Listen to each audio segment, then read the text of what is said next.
Presença aqui tem o sentido de conversar um pouco sobre o Evangelho. E a passagem que nos traz aqui hoje é uma passagem que está no capítulo 4 do Evangelho de João, que é o encontro de Jesus com a mulher samaritana. Muito bonita essa passagem. Eu vou pedir permissão para ler a passagem antes da gente fazer alguns comentários sobre ela. Como eu disse, está no capítulo 4 do Evangelho de João. E diz assim: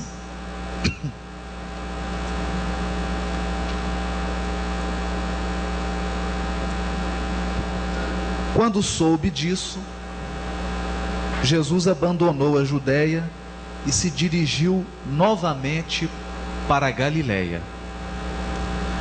Tinha de atravessar a Samaria. Chegou então a uma aldeia da Samaria chamada Sicar, perto do terreno que Jacó dera a seu filho José. Aí estava o poço de Jacó. Jesus, cansado da viagem, sentou-se tranquilamente junto ao poço. Era meio-dia. Chega uma mulher da Samaria para tirar água. Jesus lhe diz: dá-me de beber. Os discípulos tinham ido à aldeia comprar comida. A samaritana lhe responde: como é que tu, sendo judeu, pedes de beber a uma mulher samaritana? Os judeus não se dão com os samaritanos. Jesus lhe respondeu: se conhecesses o dom de Deus, e quem é que te pede de beber, tu pedirias a ele, e ele te daria água viva. A mulher lhe diz: Senhor, não tens balde, e o poço é profundo. De onde tiras água viva? Acaso és maior que nosso pai Jacó, que nos deixou o poço do qual bebiam ele, seus filhos e rebanhos? Jesus lhe respondeu: aquele que beber esta água voltará a ter sede. Quem beber a água que eu lhe darei, jamais terá sede, pois a água que lhe darei se transformará dentro dele em manancial que brota, dando vida eterna. Diz-lhe a mulher: Senhor, dá-me dessa água, para que eu não tenha sede e não tenha de vir aqui para tirá-la. Diz-lhe: vai, chama teu marido e volta aqui. A mulher lhe respondeu: não tenho marido. Disse-lhe Jesus: tens razão em dizer que não tens marido, pois tiveste 5 homens, e tampouco o de agora é teu marido. Nisso dissestes a verdade. Diz-lhe a mulher: Senhor, vejo que és profeta. Nossos pais prestam culto neste monte. Vós, ao contrário, dizeis que é em Jerusalém que se deve prestar culto. Disse-lhe Jesus: crê em mim, mulher. Chega a hora em que nem neste monte, nem em Jerusalém se adorará ao Pai. Vós adorais ao que desconheceis. Nós adoramos ao que conhecemos, pois a salvação procede dos judeus. Mas chega a hora, e já chegou, em que os que adoram verdadeiramente a Deus o adorarão em espírito e em verdade. Tal é a adoração que o Pai procura. Deus é espírito, e os que lhe adoram haverão de fazê-lo em espírito e em verdade. Disse-lhe a mulher: sei que virá o Messias, o Cristo. Quando ele vier, nos explicará tudo. Disse-lhe Jesus: sou eu, aquele que fala contigo. Nisso chegaram os discípulos e se maravilharam ao vê-lo falar com a mulher. Mas ninguém perguntou o que procurava e por que falava com ela. A mulher deixou o cântaro, foi à aldeia e disse aos vizinhos: vinde ver um homem que me contou o que fiz.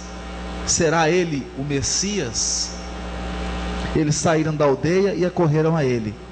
Entretanto, os discípulos lhe pediram: Rabi, come. E ele lhes disse: tenho uma comida que vós não conheceis. Os discípulos comentavam: será que alguém lhe trouxe de comer? Jesus lhes disse: meu sustento é cumprir a vontade daquele que me enviou e terminar a sua obra. Uma passagem longa, né? Mas muito bonita, o encontro de Jesus com a mulher samaritana. Bom, antes de mais nada, eu gostaria de fazer um convite para todos aqui que viajassem na imaginação e procurassem se transportar para 2000 anos atrás.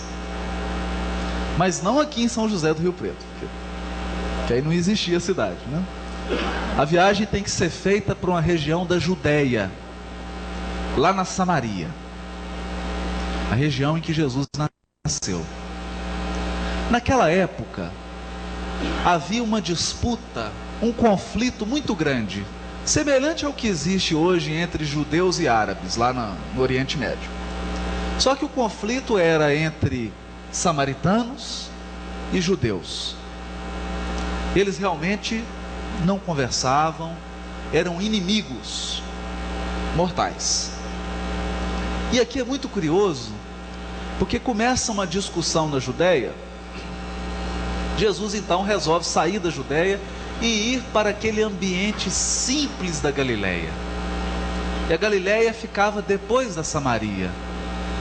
Lá havia o lago do Tiberíades, uma região fresca, gostosa, com pessoas simples, humildes, pescadores, lavradores, carpinteiros, mas pessoas com um coração enorme, com uma vontade de ajudar, de servir, que não existia em Jerusalém. Embora Jerusalém fosse uma cidade de pessoas cultas, estudadas, com poder aquisitivo maior, eram na sua maioria pessoas orgulhosas, vaidosas, que não aceitaram a mensagem de Jesus. Por essa razão, Cristo preferiu trabalhar com aquelas pessoas mais simples, simples de coração, humildes, algumas até marginalizadas da sociedade da época. Mas para se dirigir para Galileia, ele resolveu passar pela Samaria. E não era muito um caminho aconselhável, não. Geralmente, quando alguém viajava da Judéia para Samaria, a pessoa descia para o Vale do Jordão e caminhava na beira do Rio Jordão, que era uma terra fresca, como se fosse um oásis, verdejante, tinha cultura, muitos agricultores, e era uma rota comercial. Mas Jesus opta por passar por um caminho mais difícil, que é o caminho das montanhas, um caminho deserto e perigoso. Por quê? Porque era vontade dele cruzar a Samaria, a terra dos inimigos dos judeus. O interessante disso tudo é que, embora os samaritanos e os judeus fossem inimigos, eles eram da mesma raça. Os dois eram hebreus, porque a nação hebraica era dividida em 12 tribos, como é hoje o Brasil também, né? O Brasil, apesar de ser um país enorme, uma extensão muito grande, nós viajamos, por exemplo, para o nordeste do Brasil, você vai para o sul do Brasil, você parece que está em outro país, porque são regiões, a cultura é diferente, mas são todos brasileiros. Há um elo que une a todos nós. Muda um pouco os costumes, os hábitos, mas há um elo que une. Como nós chamamos essas diferenças regionais de estado, então podemos falar do estado de Minas Gerais, o estado de São Paulo, o estado do Mato Grosso, o Nordeste. Lá eles chamavam de tribo. Ao norte de Jerusalém, mais para cima, havia 10 tribos. E ao sul, próximo de Jerusalém, 2 tribos, a tribo de Judá e a tribo de Benjamim. Como essa tribo de Judá era muito famosa, vamos dizer assim, era um estado muito famoso, como São Paulo, por exemplo, porque da tribo de Judá veio o rei Davi e o rei Salomão, por isso que se tornou uma tribo muito famosa. Os hebreus passaram a ser chamados de judeus, por essa razão. Mas na realidade, quem era das outras tribos eram hebreus também. Depois da morte do rei Salomão, houve uma briga enorme. As 10 tribos do norte pararam de conversar com as 2 tribos do sul, e passaram até a ter reis diferentes. E foi uma catástrofe. Depois da morte de Salomão, foi um período muito difícil, um período de transição, onde as pessoas passaram a abandonar a fé em Deus, a crença no Deus único, aqueles costumes desenvolvidos com tanto sacrifício.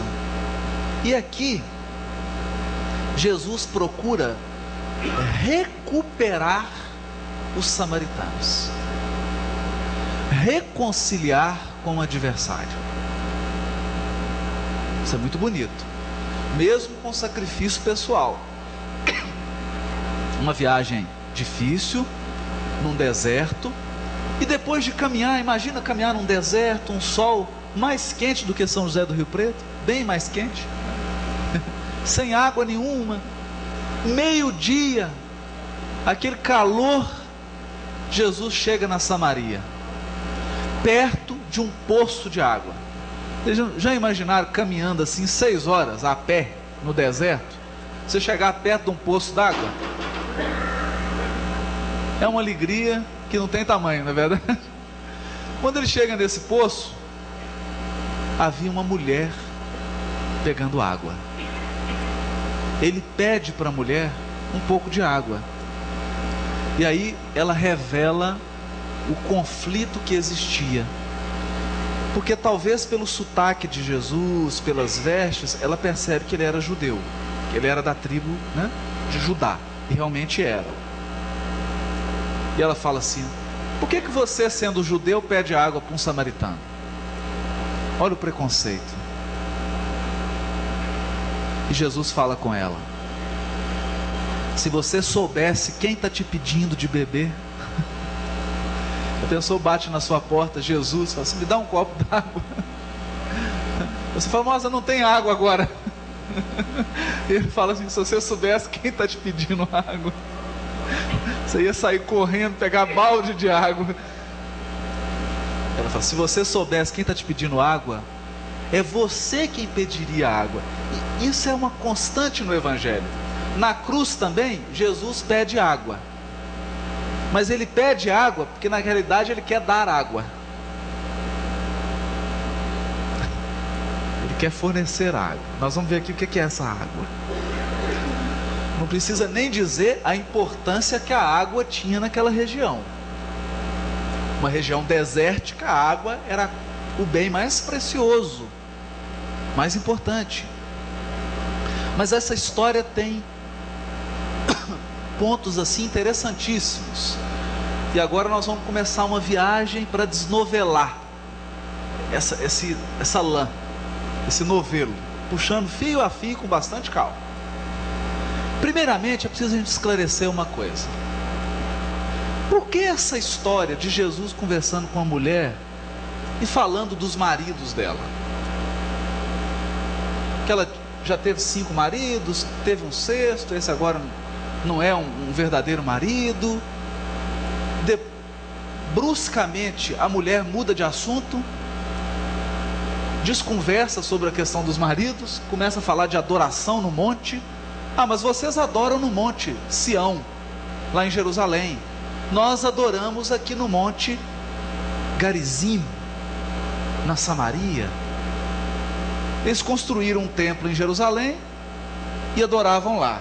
E os samaritanos construíram um nesse monte. E ficava um disputando: ó, Deus mora aqui. Aí o outro falava: não, Deus mora aqui. Afinal de contas, Deus mora onde? Onde que se adora a Deus? Qual que é o lugar que eu tenho que adorar a Deus?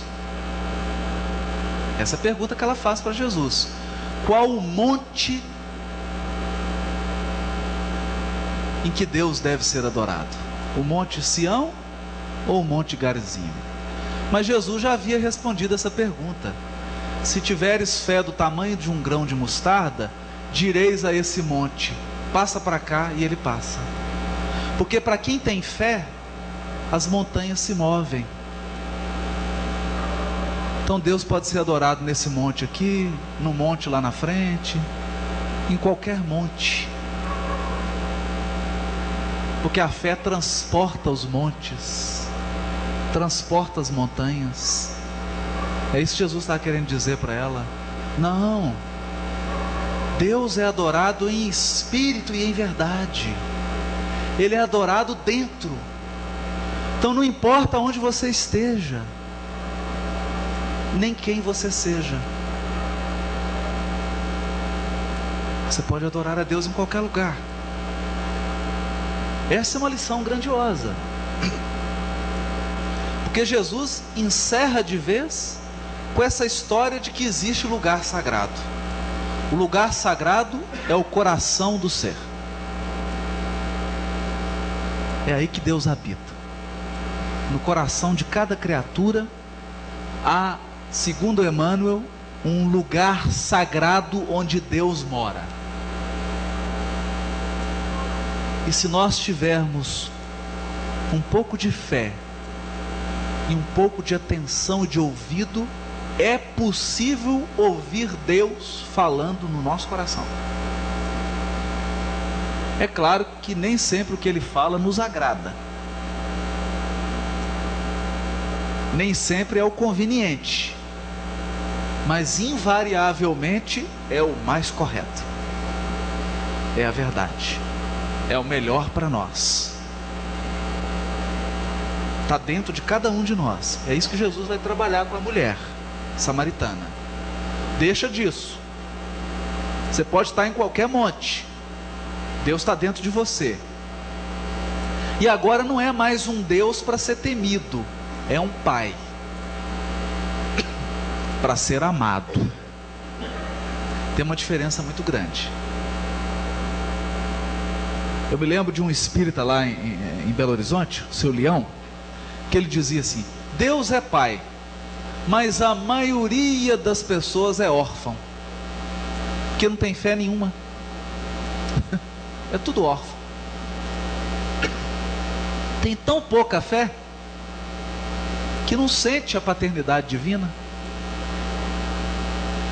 não experimenta a providência divina atuando na sua vida, em cada detalhe da vida, em cada detalhe da programação espiritual da criatura. Então ele se sente órfão, embora Deus esteja do seu lado, através de Jesus, dos amigos espirituais que estão sempre amparando em nome do Criador. É importante isso, resgatar esses elos com Deus, esses laços de afetividade com o nosso Pai, tornarmos verdadeiros filhos e sentir esse amor paternal de Deus. Talvez esse seja o maior desafio do Espírito, porque o dia que Deus faz morada definitiva no coração da criatura, ele se torna um espírito superior. E é disso que nós vamos falar um pouco. Mas por que essa história da mulher? E aqui eu vou contar uma coisa. O velho, nessa passagem, João Evangelista está fazendo uma ligação com várias profecias do Antigo Testamento. E o Antigo Testamento foi escrito por pastores, agricultores, pessoas simples que utilizaram a linguagem do seu dia a dia, utilizaram símbolos da sua vida comum. Então, muitos profetas, por exemplo, eram pastores de ovelha, criavam ovelhas. O sujeito ia lá, recolhia ovelha. Por isso que Deus é comparado a um pastor, e os seus filhos a ovelhas.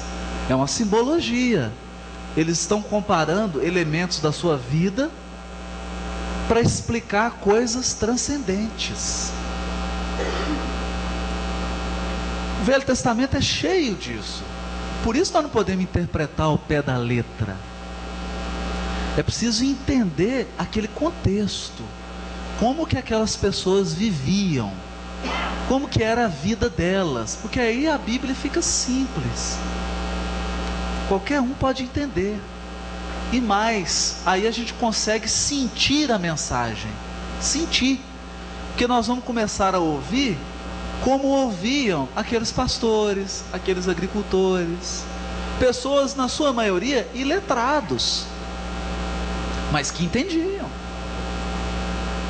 E aqui Jesus está trabalhando com um símbolo que é constante no Velho Testamento. A fé em Deus e a ligação profunda da criatura, do espírito com Deus, era comparada ao matrimônio, a um casamento. Há várias passagens no Velho Testamento que fazem essa comparação.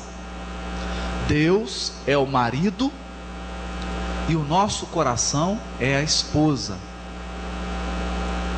Olha que interessante. E nós, enquanto esposas, coração de sentimento, deveríamos ser fiéis, ter fidelidade a Deus, como no matrimônio. E quando a pessoa começava a adorar outros deuses, ou se desviava das orientações divinas, isso era comparado ao adultério. É simples.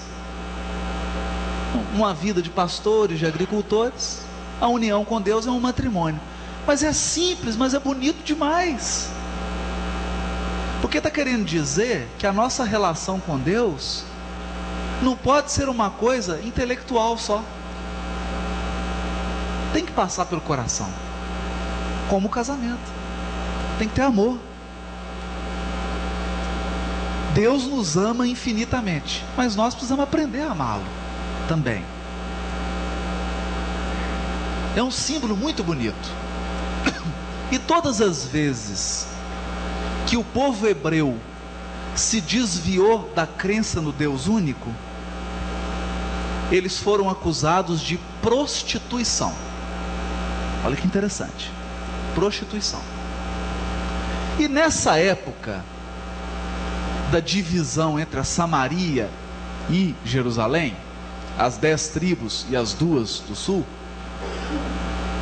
passou a ter, o povo hebreu ficou dividido em 2, passou a ter 2 capitais, Samaria e Jerusalém. E o profeta do Antigo Testamento, chamado profeta Oséias, chamava Samaria de a mulher samaritana, e chamava Jerusalém de a mulher Jerusalém. E no capítulo 2 ele diz assim: as minhas mulheres se tornaram prostitutas. A pessoa lê aquilo na Bíblia e fala: mas que coisa esquisita isso, que linguagem mais esquisita. O que é isso, se tornaram prostitutas? Passaram a adorar deuses, imagens, a cultuar outras coisas que não o Deus único. Isso era prostituição.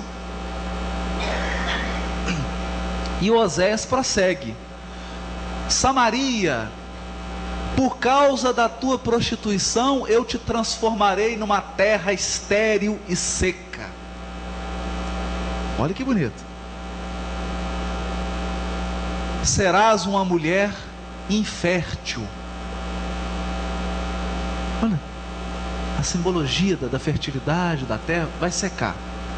Mas prometo que te resgatarei, minha esposa amada. Olha que bonito. Prometo que te resgatarei e te encherei de água viva. Aí aqui começa o evangelho. Aqui começa a conexão com a nossa passagem. Até agora deve estar todo mundo assim, falando, meu Deus do céu, onde que ele vai parar com essa história? Mas vamos chegar lá, vamos com calma. Nessa profecia de Oséias, Deus promete que vai resgatar a esposa. Pois bem, a profecia se cumpriu. A ida de Jesus a Samaria representa o resgate dos samaritanos, a crença genuína e verdadeira em Deus. Não mais um culto externo, artificial, centrado em lugares, mas agora um culto verdadeiro, interno, íntimo. E a Samaria está representada nessa mulher samaritana. Quando Jesus conversa com a mulher samaritana, é como se ele estivesse conversando com todos os samaritanos, mas é mais do que isso. É como se ele conversasse com todos aqueles seres encarnados e desencarnados que perderam a fé,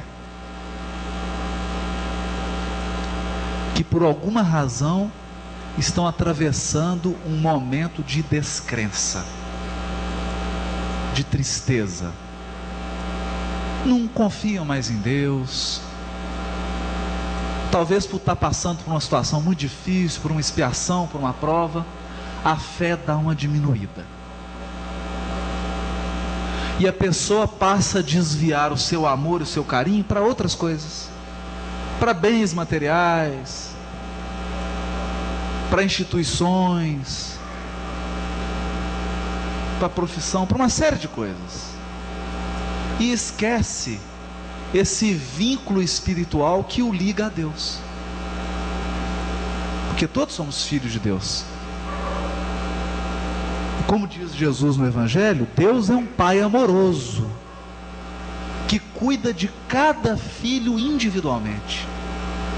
Nenhum fica sem o seu envolvimento, sem o seu carinho. Então essa conversa de Jesus com a mulher samaritana é a conversa com quem perdeu a fé, ou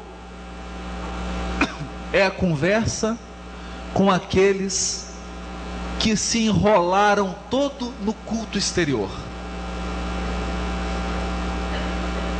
A pessoa virou puramente ritualística. A vida dela é um ritual. Então ele acredita que amuletos, que imagens, que isso vai resolver o problema,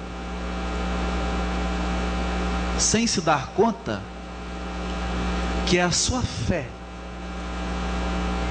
que é a sua relação com Deus que vai apontar os caminhos da sua encarnação, e que é importante resgatar essa fé, independente do lugar onde você está, ou independente da religião onde a pessoa está situada. É essa conversa. Como a Samaria foi, depois da bagunça toda, que se tornou idólatra, foram imigrantes de 5 países, aliás, de 6 países. Jesus compara essas 6 influências que a Samaria recebeu aos 6 maridos da mulher. Assim como a Samaria teve 6 povos idólatras que foram morar lá e que espalharam aquele culto artificial, isso acontece demais, até no movimento espírita está acontecendo isso, né? De vez em quando vem umas ideias meio extravagantes aí, tem gente que segue o cortejo da idolatria, depositando mais fé em pessoas do que em Jesus, em Deus. Isso acontece. Esses 6 povos são 6 maridos da mulher samaritana. E quem que é o 7º? Essa é fácil. O 7º é Jesus. Porque no início do Evangelho de João, Jesus é chamado de um esposo. Fizeram essa pergunta para Emmanuel no livro Consolador. Por que João Batista chama Jesus de um esposo? E o Emmanuel responde: porque Jesus é o esposo da humanidade. Olha que bonito. É Ele que vai nos resgatar e vai nos unir novamente a Deus. Ele é o caminho, é o instrumento do Criador para nos resgatar, para nos unir novamente. É muito interessante isso. E nós temos uma passagem famosa que é as bodas de Caná. Está num casamento, Jesus está lá presente, transforma a água em vinho, que o vinho era o símbolo da alegria, que é a união com Deus. Tem coisa mais alegre do que isso, né? É muita simbologia, né? É muita simbologia, mas é isso que Jesus está falando com a mulher samaritana. Bom, mas vamos para a parte mais importante dessa mensagem. Quando Jesus pede água para a mulher, ele fala assim: se você soubesse quem está te pedindo água, é você que pediria, e ele te daria água viva. E a mulher aceita. Ela fala assim: Senhor, me dá dessa água viva, porque eu todo dia tenho que vir aqui pegar água. E essa era realmente uma função das mulheres. Eram as mulheres que pegavam os cântaros e iam buscar água nas fontes. É engraçado isso, porque todo o encontro que gerou casamento depois foi perto de um poço. Isaac encontrou sua mulher Rebeca, ela estava num poço. Jacó estava procurando uma esposa. A espiritualidade falou com ele: olha, você vai ter uma mulher num poço, você vai pedir água. A que der água para você vai ser sua futura esposa. Ele chega num poço, estava lá Raquel pegando água. Ele pede água, ela dá água para ele, para as ovelhas, para todo mundo. Aí ele fala: é essa é a esposa. É bonito isso, que aqui Jesus está num poço também. Mas que água é essa? Que água é essa? Então agora nós vamos trazer todo esse simbolismo para a nossa vida do dia a dia. Nós vamos imaginar uma coisa.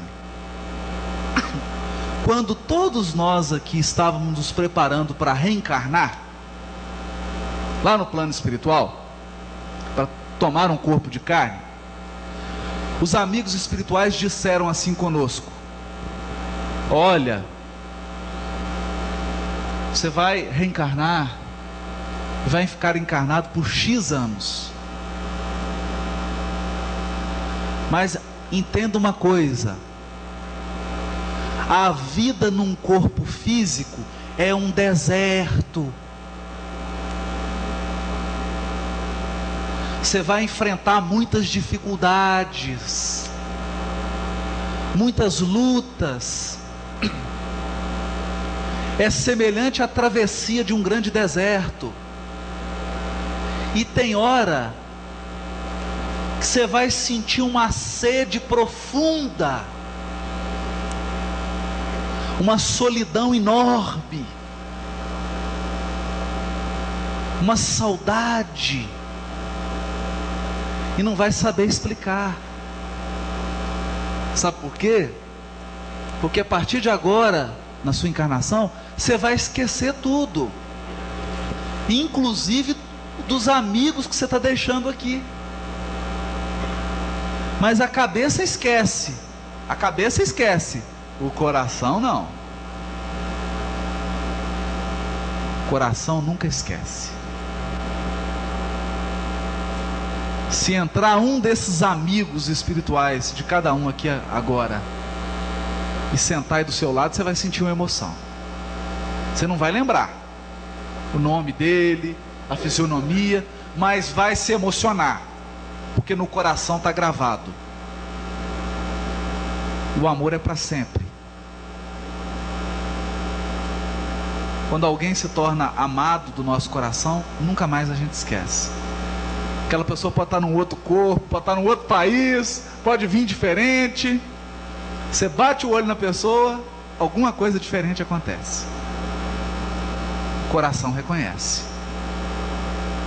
Então os amigos espirituais falam assim: não desanime, porque a vida num corpo físico é de sacrifício, é de luta, é de desafio, e vai te dar uma sede profunda, e você vai tentar matar essa sede com elementos da vida material e corporal, mas não vai matar a sua sede. Mas como assim? A criatura reencarna, dá aquela sede, ele fala assim: mas quando eu estiver naquele emprego, aí eu vou estar feliz e sossegado. Aí ele consegue o emprego, mas não fica feliz.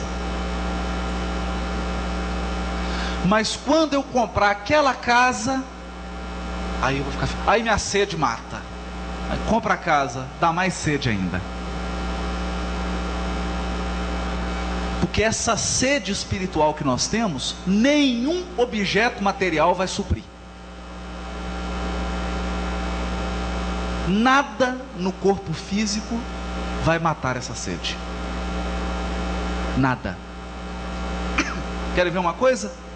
Essa mulher samaritana, todo dia saía de casa, buscava água no poço, bebia a água e voltava a ter sede. Mas nós fazemos isso também. Nós acordamos hoje, tomamos café da manhã. Mas amanhã você vai ter que tomar café da manhã de novo. Depois da manhã você vai ter que tomar de novo. Você almoçou hoje, amanhã você vai ter que almoçar de novo. Vai ter que almoçar, vai ter que almoçar. Você tomou banho hoje, espero que amanhã você tome banho de novo, depois você tome de novo. Espero, né? Tudo que está ligado ao corpo, às necessidades materiais, é renovável, nunca é definitivo. Só o que é espiritual e o que diz respeito ao espírito imortal é definitivo. Isso é importante. Eu me lembro de uma vez, estava assistindo uma palestra, acabou a palestra, fui conversar com o palestrante que era um psicólogo. E estava conversando sobre o negócio de segurança. Ele estava fazendo uma palestra sobre isso, as pessoas se sentirem inseguras. Tratou um pouquinho disso. O tema não era esse, mas ele falou sobre isso. E aí nós estávamos comentando e falou assim: olha, eu recebo pessoas no consultório que falam assim: o dia que eu tiver R$1 milhão na poupança, eu vou ser uma pessoa segura, tranquila, sossegada. Eu vou ficar até mais bonito. R$1 milhão na poupança. Aí ele fala que ele abre a agenda dele e fala assim: então vem cá, eu vou te mostrar umas 10 pessoas que eu atendo aqui, que tem mais de R$1 milhão na conta, e vem aqui no meu consultório porque está inseguro e está deprimido.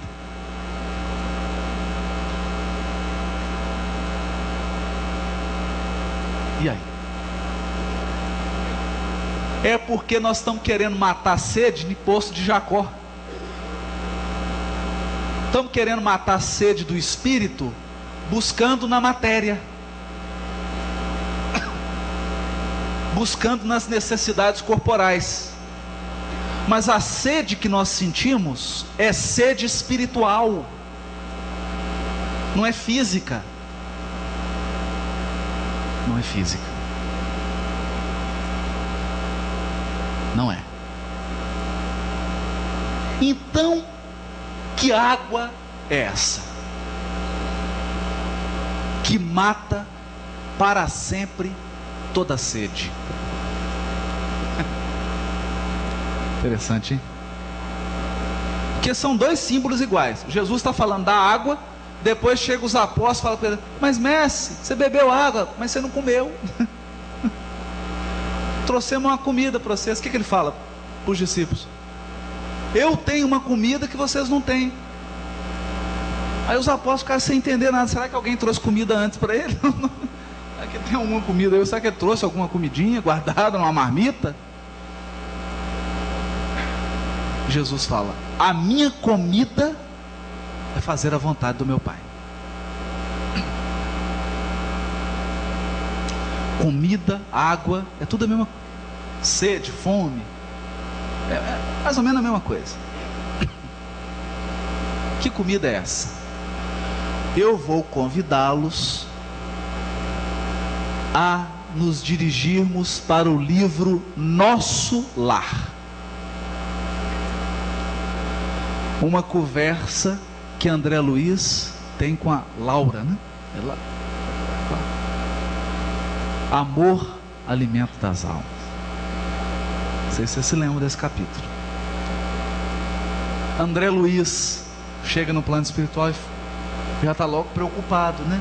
Não tem nenhum restaurante aqui, porque você está com um pouco de fome, né? Fala: não, André, você não está ainda acostumado aqui no plano espiritual, então temos um caldinho para você. Tem um caldo ali para você ir acostumando. Ele fala: mas os espíritos comem o quê? E ela fala para ele: André, o alimento do espírito é o amor. É o amor que alimenta as almas. Mas que amor? Não é qualquer amor. É o amor que Jesus ensinou. É esse amor divino, que na essência procede de Deus. Porque Deus é a fonte do amor. Então não adianta. Se a pessoa não beber dessa água, que é o amor cristão, o amor ensinado por Jesus, e onde a gente bebe dessa água? Na caridade. Não vai sedentar. Não vai sedentar. Quantas criaturas estão numa posição de vida ótima? Tem uma casa boa, tem uma família bonita, tem uma situação financeira estável e está tomando antidepressivo, porque está com sede. Nesse deserto que é a encarnação, ela não está bebendo a água, está com sede, e acha que é o antidepressivo que vai resolver o problema. Passou a vida inteira, às vezes, perseguindo objetivos, quando alcançou, viu que não era aquilo que ela queria.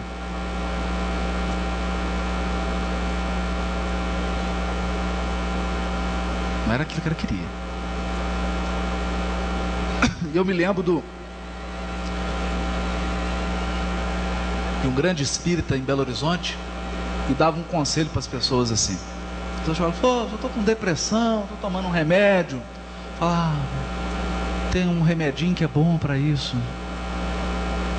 para tristeza, depressão, é ótimo para isso. É mesmo? Onde que compra? Não, é de graça. Pô, mas não é possível. Então eu preciso ter acesso a esse remédio. Nós vamos fazer então. É toda quinta-feira nós temos atividade. Você pode escolher, tem quinta, tem sexta e tem sábado.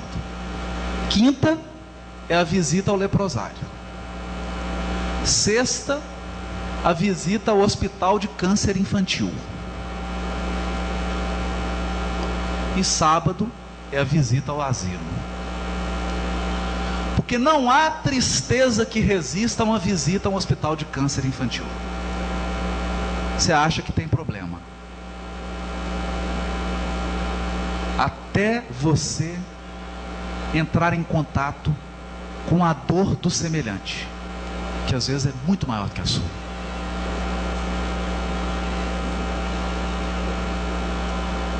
E ali você visita uma criança, dá um sorriso, dá um carinho, e aquela criança retribui com um amor, e esse amor é a água viva que vai matar a sede.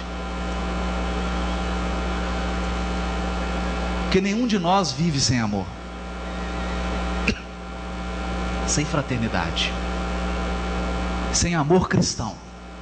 É essa que é a água viva que Jesus fala. Se eu te der dessa água viva, você vai ter um manancial dentro do seu peito. Mas não é assim. Quantas pessoas diziam, chegavam perto do Chico e começavam a chorar? Por quê? Porque o Chico já tinha uma cascata dentro dele. Aquilo já jorrava amor. Quem se aproximava molhava todo. Matava a sede. Era uma fonte de água viva, inesgotável. E é em busca disso que nós estamos. E para alcançar essa fonte viva do amor, é preciso primeiro adorar a Deus em espírito e em verdade. Amar a Deus. Amar a Deus. Restabelecer os nossos vínculos com o Pai. E depois, amar o próximo. Que é restabelecer os nossos vínculos com o semelhante. Quando a gente faz isso, comentando sobre essa questão do amor, eu lembro 2 casos. O Chico, às vezes lá em Uberaba, ficava tarde da noite recebendo mensagens para mães que tinham perdido filhos em condições trágicas. Mas não eram todas as mães que eram atendidas. Iam 500, 600 mães, recebiam mensagem 8, 9, 10 mães. O Chico lia mensagem por mensagem, entregava para as mães. E aí, no final ele falava assim: nem todas aqui puderam receber a mensagem dos seus filhos, mas eu vou dizer uma coisa, para apaziguar um pouco a sua dor, mãe, para diminuir um pouco a sua tristeza, faça caridade, leva uma mensagem de amor para o seu semelhante. Você vai ver que essa dor aos poucos ela vai diminuindo, vai diminuindo. Ele sempre aconselhava isso, porque ele sabia que amar ao próximo é beber dessa fonte para nunca mais ter sede. E quem ama atravessa qualquer deserto, passa por qualquer expiação, qualquer dificuldade, sente dor, não tem jeito de não sentir dor. Encarnou, a gente sente dor, isso não tem jeito. Mas sofrer é outra coisa. Sofrer é uma escolha nossa. Sentir dor, não. Mas não tem jeito. Vocês querem ver a diferença? Tem muita gente que às vezes está debaixo de uma dor, mas não está sofrendo. Então você está com uma doença terrível e está bem. Você encontra ela às vezes no grupo, está trabalhando, a pessoa está bem. Está sentindo dor, mas não está sofrendo. E quanta gente que não está sentindo dor nenhuma, mas está debaixo de um sofrimento que não faz nada. Está sofrendo muito. Não tem dor física nenhuma, não tem nada no corpo físico, mas ela sofre de fazer dó.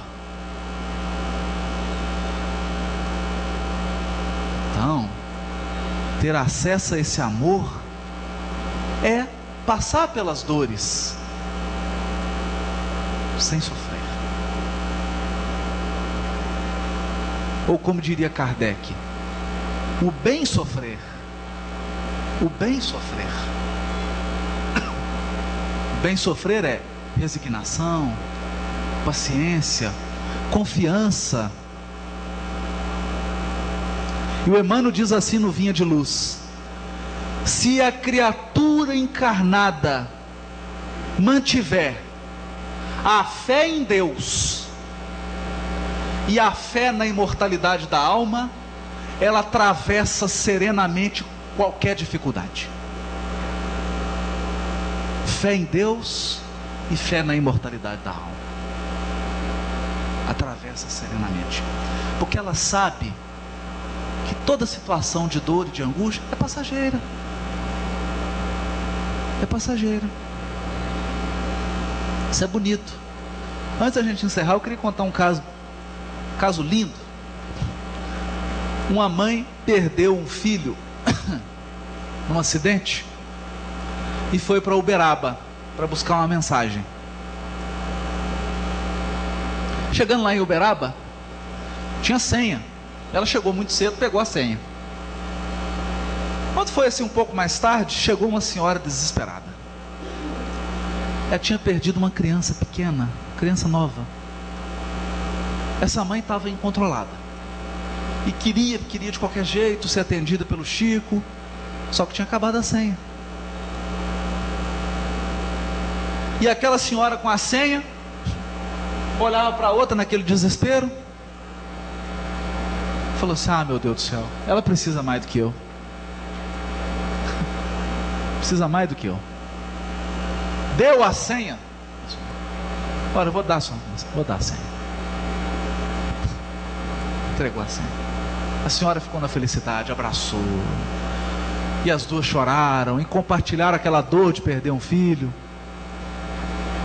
O Chico começou a psicografar. Quando ele vai ler a primeira mensagem,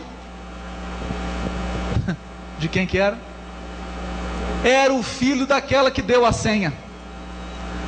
E ele fala assim: mamãe, eu não tinha condições de vir aqui hoje dar uma mensagem para a senhora, mas o seu gesto foi tão lindo, mãe, que comoveu a espiritualidade, e eles foram lá me buscar. Eu estou aqui amparado para te dar essa mensagem.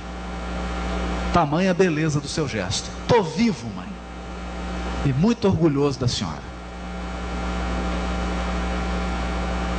A próxima mensagem, da filhinha da senhora que recebeu a senha. Essa é a grande lição. Não tem jeito de fugir do deserto. Nenhum de nós aqui vai desertar do seu posto de serviço. Por mais difícil que esteja a reencarnação, nós vamos levar até o fim, com coragem. Mas sem amor, não tem jeito. Sem amor, sem fraternidade, vai faltar a água viva. Você pode procurar em tudo quanto é lugar e vai continuar sedento. E é essa água que Jesus vem oferecer. É a água do amor, da caridade, da fraternidade. Eu peço a Deus que nessa noite todos aqui sejam inundados dessa água e que ela mate a sede de todos nós aqui. Fiquem com Deus e Jesus nos abençoe.